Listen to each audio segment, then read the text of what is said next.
What's up, everybody? Welcome to the first round of 16 World Cup recap here on Touchline Talk. Be sure to hit that subscribe button so you don't miss any of the upcoming videos for the rest of this tournament.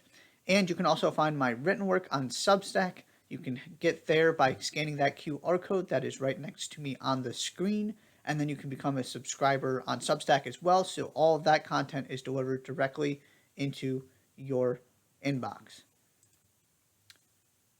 The U.S. men's national team's journey at the World Cup came to an end in the round of 16 with the loss to the Netherlands 3-1 in the end. And I do want to say before I jump into this game, the plan is I'm going to have a sort of USMNT recap video later on once I get a couple days to process everything in this tournament, sort of let things die down. I will have a specific video recapping what this tournament meant for the U.S. men's national team and sort of give my overall thoughts. So be on the lookout for that as well now that they have officially been eliminated. First chance of the game, though, falls to the U.S. and specifically to Christian Pulisic. Could have very easily put that into the net, and it's 1-0, and this game very well may have ended differently. At least would have played out very differently. Because what you saw was a Netherlands team that was happy to sit back and, especially after they went ahead through Memphis Depay, make the U.S. break them down, make the U.S. show an ability to be incisive in attack in a way that they have not throughout this tournament and did not throughout qualifying. And ultimately, the U.S. were not able to put together the chance creation and the finishing to hang with this Dutch team. The most simple sort of summary of this game is one team took their chances, the other team didn't. And all three Dutch goals come from very similar situations. The first one, Tyler Adams doesn't get back. He sort of lets Memphis Depay walk in there. And when you have somebody in that position for a cutback with kind of these bodies moving forward, that's really difficult to deal with defensively. There was nobody there, and Memphis Depay made no mistake and put the Dutch up early on, which then allowed the Dutch to really get into this game plan of hitting on the counter, attacking those wide spaces, congesting the middle of the field. The U.S. midfield was not as good in this game in large part because that was what the Dutch were trying to take away, and they were pretty successful at it. And then goal number 2, Serginho Dest just gets caught at the back post. Denzel Dumfries with another assist. He finishes with a goal and 2 assists in this game. Was absolutely superb. I'll get to that in a little bit here. And then goal 3, similar story. Anthony Robinson is trying to tuck in and help, doesn't see Dumfries, who is wide open, and Daley Blind, who had a goal and an assist, picks out Dumfries. Dumfries side volleys at home. Yes, the U.S. in between those second and third goals got one back, and for a moment there, it looked like they were really going to make a game of this. It was a bizarre goal that somehow came off of Haji Wright and went into the net. It did come off a corner kick, sort of as a recycled continuation of a corner kick, which is a real positive for a team that generated next to nothing off of set pieces for qualifying and in this tournament. Ultimately, there is a set piece that leads to something good, but I believe the gap was 5 minutes between Wright's goal and Dumfries' goal that made it 3-1. And on the balance of play, Netherlands deserved to win this game. The big thing for me is this was the first time the U.S. were not able to play a game on their terms. Partially because the Dutch won the tactical battle, which is something that had not happened in the group stage, and partially because the Dutch got that first goal and it played right into their hands.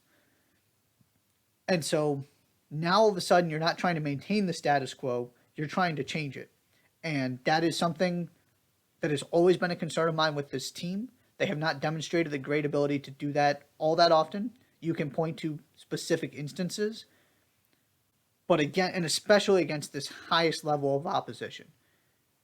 They were able to do it against Mexico in that Nations League final, were able to do it a couple times during qualifying, but trying to do it against a team with those kind of center backs and that kind of experience and that kind of manager, different kind of task. And yes, the U.S. created plenty of chances, but most of those chances came from, one of them was a gift from Memphis, who played a bad ball backward that came to Haji right and had to get sort of cleared off the line. And they came from set pieces. Tim Ream almost found a goal after Weston McKennie knocked a ball down that was again cleared off the line, and the goal itself. Set pieces were a prominent part of this game in terms of the U.S. attack. That's a really good sign. But outside of Pulisic's chance in, I think it was the third minute, there was not a lot of breaking, and even that came from kind of a weird, ball pops up in the air, Tyler Adams finds a way to flick it over to Pulisic, who's wide open. More of a defensive breakdown thing than the U.S. actually systematically breaking down the Dutch defense. That's the next step for this team. I'm not going to get into too much of what this means moving forward, but that is the one thing I do want to highlight. They still really struggle to break teams down. And when you have that combination, that combined with you don't take your chances when they do come, you are in trouble against the better teams in the world. And that's what you saw in this game. You did not see a U.S. team that was run off the field by a vastly superior Netherlands team. You didn't see a team that looked overwhelmed at any point. You just saw a team that didn't play as well. And that is a really important development and something that needs to be celebrated coming out of this tournament. Some people, it seems like there are sort of differing opinions on this game about just how well the U.S. played. I thought they were just fine. They weren't good enough to win. I certainly didn't feel coming out of this game the way I did about the other ones, where they were the better team on the field. That wasn't the case here. But it's not like the gap between these two teams was incredibly large. The difference in this game was mistakes. I ran through the three that led to the Dutch goals that looked incredibly similar to each other. The Netherlands didn't make those mistakes. The U.S. did. And I will always wonder and hold a belief that part of that is the fact that two of those players that specifically I identified as kind of at least playing a pivotal role in allowing those goals to happen, Tyler Adams, Jedi Robinson, they don't lead the field. Could have rested them for at least part of that England game. This was my concern. It continued to be a concern. It was not an issue against Iran. I do think it was part of the story here. But also this is the mental side of the game. And just lack of awareness, lack of attention to detail. It happens sometimes. It doesn't mean this team all of a sudden got bad defensively. We need to make sure we don't swing into the other, and this goes to the Berhalter conversation. I'm saving that one for the recap video. But where all of a sudden they were fantastic and didn't give up a goal in open play against Gareth Bale, against England, and against Mehdi Taremi. And now all of a sudden they're this terrible defensive team because they made a couple individual mistakes. No. They had a poor game, and a couple individual players had a couple individual moments where they were really poor. And the Dutch, as they've done in this tournament, capitalized. They don't create very much. But my goodness, they finish the chances that they get. It was Gakpo in the group stage, and today it was particularly the wingbacks. They had their way, and yes, Serginho Dest had some good moments for the U.S., but it was Dumfries and it was Daley Blind. Putting in crosses, getting on the end of crosses, finding each other, just running up and down the field. Because the Dutch were always in control, dictating the terms of this game. And so they had those spaces that get vacated when your fullbacks get higher up the field, and have the ability to build that width when you have. And this is why I love playing three-back systems. I will always be partial to a three-back system. It comes with risks, but what it allows you to do is to get all of those bodies forward and, in theory, allow you to also defend with five when you need to. But when you have those center backs and you're the Dutch, you feel pretty good about those three guys taking care of business. And so you turn Daley Blind and Denzel Dumfries into wingers, and the U.S. just could not deal with it. But the biggest thing for me, and this is where I'm going to end this conversation, sort of building off of the U.S. did not look out of place in this game at all. The number 9 is a concern. Again, I will rehash some of this stuff in my recap video. But the biggest deciding factor in this game was the individual defensive mistakes and the lack of attention to detail. That is 100% fixable. Right? You can't fix a lack of talent. You can't fix a lack of an ability to control a game through the midfield. you can fix not staying switched on and letting guys run into spaces that should not be allowed to be filled without somebody marking them, because that's what this was. That is 100% fixable. If that is the primary reason, and yes, you can also say just top to bottom, the Dutch were better, they have better players. That's also true. But the gap's not that big. The deciding factor in this game and why the Dutch won by 2 was they executed better. That can be addressed heading into potentially a 2024 Copa America and, of course, the 2026 World Cup. This was 4 games where the U.S. looked like they belonged with some of the better teams in the world. Is it disappointing to exit in the round of 16? Sure. The bar needs to continue to move forward where getting out of a group stage is not good enough. It is time for this team to start winning knockout stage games consistently, because that's the talent level they're at. That's how good they looked in this tournament. It didn't happen this time. They didn't have a particularly great day, and they ran into a team that just is finishing every chance right now, and still a team that would be was favored in this game and was expected to win this game for the reasons they showed on the field. But don't lose sight of the fact that the Dutch looked at the U.S. and said, we're not going to try and play with them athletically. We're going to sit back and make them beat us. Think about that. The Netherlands said, yeah, we can't really hang with them in the midfield. We don't think they can break down our defense, which turned out to be correct and was a logical assessment to make based on what this U.S. team has shown in the past 4 years. But it's an incredible statement that that's where the U.S. is from a talent perspective. That the Dutch did not try and dominate this game. They won the tactical battle. They won the execution battle. That's why they ultimately won the game and are deserving of their spot in the quarterfinals. But from a growth standpoint, this can't just be viewed as it's another round of 16 exit. They're not actually moving forward.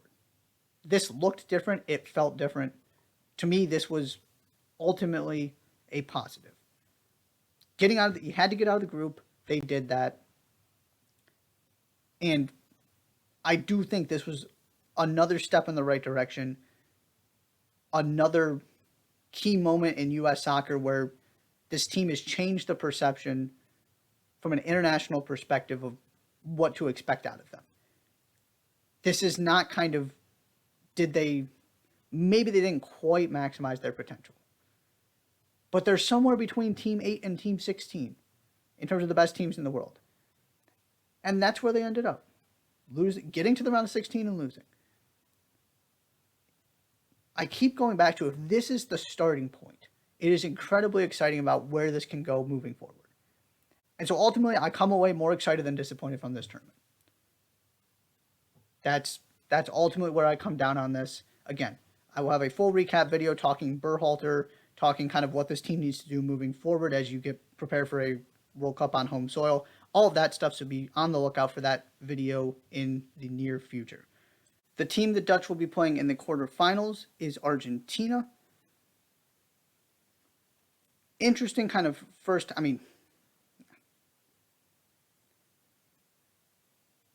the team the Dutch will be facing in the quarterfinals is Argentina.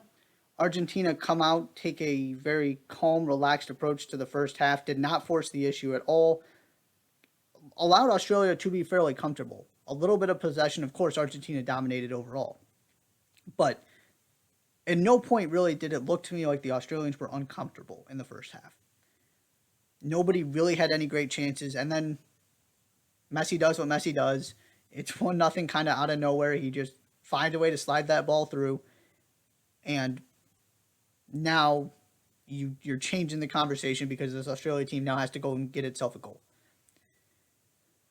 And then you have the Matt Ryan situation where he gets caught on the ball. First of all, Rodrigo de Paul, phenomenal decision angle. That is pressing at its very finest. I almost don't know if Matt Ryan actually had an opportunity. It almost felt like he was trying to get the ball cleared. It wasn't like he was dawdling on it and ignored a very obvious opportunity. I mean, maybe at the very beginning he could have just blasted it.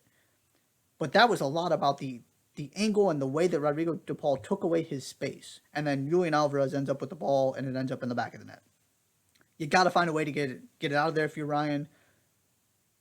But you got to give credit to the Argentinian press that you didn't see in the first half. It creates a goal in the second. That was really good work from those two, and they ultimately get that second goal, which turns out to be huge because Australia do get one back.